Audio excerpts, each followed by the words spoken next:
کتاب مقدس میں سے مکاشفہ کی 18ویں باب کی تلاوت۔ ان باتوں کے بعد میں نے ایک اور فرشتے کو آسمان پر سے اترتے دیکھا جسے بڑا اختیار تھا، اور زمین اس کے جلال سے روشن ہو گئی۔ اس نے بڑی آواز سے چلا کر کہا کہ گر پڑا، بڑا شہر بابل گر پڑا، اور شیاطین کا مسکن، اور ہر ناپاک روح کا اڈا، اور ہر ناپاک اور مکروہ پرندے کا اڈا ہو گیا، کیونکہ اس کی حرام کاری کی غضبناک میں کے باعث تمام قومیں گر گئی ہیں، اور زمین کے بادشاہوں نے اس کے ساتھ حرام کاری کی ہے، اور دنیا کے سوداگر اس کے عیش و عشرت کی بدولت دولت مند ہو گئے۔ پھر میں نے آسمان میں کسی اور کو یہ کہتے سنا کہ اے میری امت کے لوگوں، اس میں سے نکل آؤ تاکہ تم اس کے گناہوں میں شریک نہ ہو، اور اس کی آفتوں میں سے کوئی تم پر نہ آ جائے، کیونکہ اس کے گناہ آسمان تک پہنچ گئے ہیں، اور اس کی بدکاریاں خدا کو یاد آ گئی ہیں۔ جیسا اس نے کیا ویسا ہی تم بھی اس کے ساتھ کرو، اور اسے اس کے کاموں کا دو چند بدلہ دو۔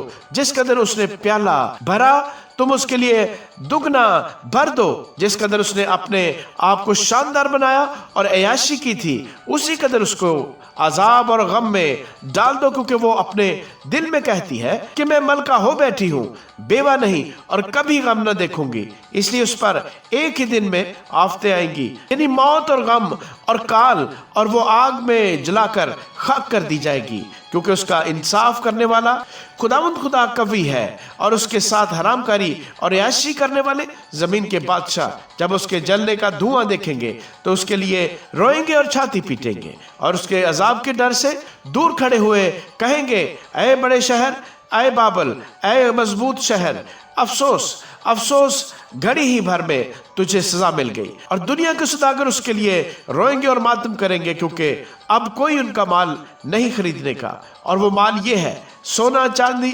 جواہر، موتی اور مہین کتانی اور ارغوانی اور ریشمی اور کرمزی کپڑے، اور ہر طرح کی خوشبودار لکڑیاں، اور ہاتھی دانت کی طرح کی چیزیں، اور نہایت بیش قیمت لکڑی، اور پیتل اور لوہے اور سنگ مرمر کی طرح کی چیزیں، اور دار چینی اور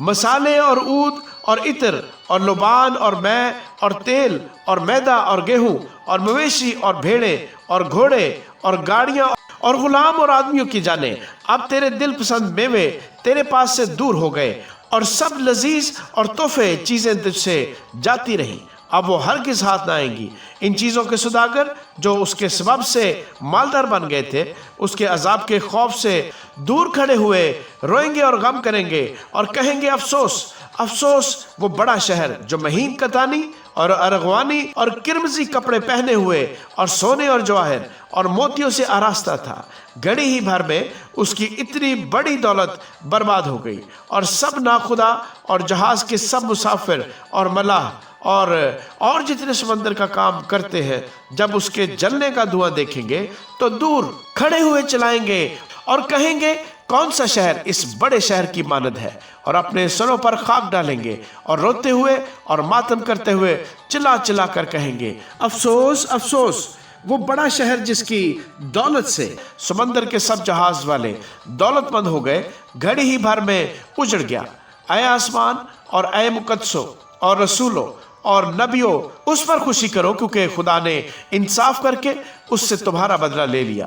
پھر ایک زور آور فرشتے نے بڑی چکی کے پاٹ کی مانند ایک پتھر اٹھایا اور یہ کہہ کر سمندر میں پھینک دیا کہ بابل کا بڑا شہر بھی اسی طرح زور سے گرایا جائے گا، اور پھر کبھی اس کا پتہ نہ ملے گا۔ اور بربط نوازوں اور مطربوں اور بانسلی بجانے والوں اور نرسنگا پھونکنے والوں کی آواز پھر کبھی تجھ میں نہ سنائی دے گی، اور کسی پیشے کا کاریگر تجھ میں پھر کبھی پایا نہ جائے گا، اور چکی کی آواز تجھ میں پھر کبھی نہ سنائی دے گی، اور چراغ کی روشنی تجھ میں پھر کبھی نہ چمکے گی، اور تجھ میں دلہے اور دلہن کی آواز پھر کبھی نہ سنائی دے گی، کیونکہ تیرے سوداگر زمین کے امیر تھے، اور تیری جادوگری سے سب قومیں گمراہ ہو گئی، اور نبیوں اور مقدسوں اور زمین کے اور سب مقتولوں کا خون اس میں پایا گیا۔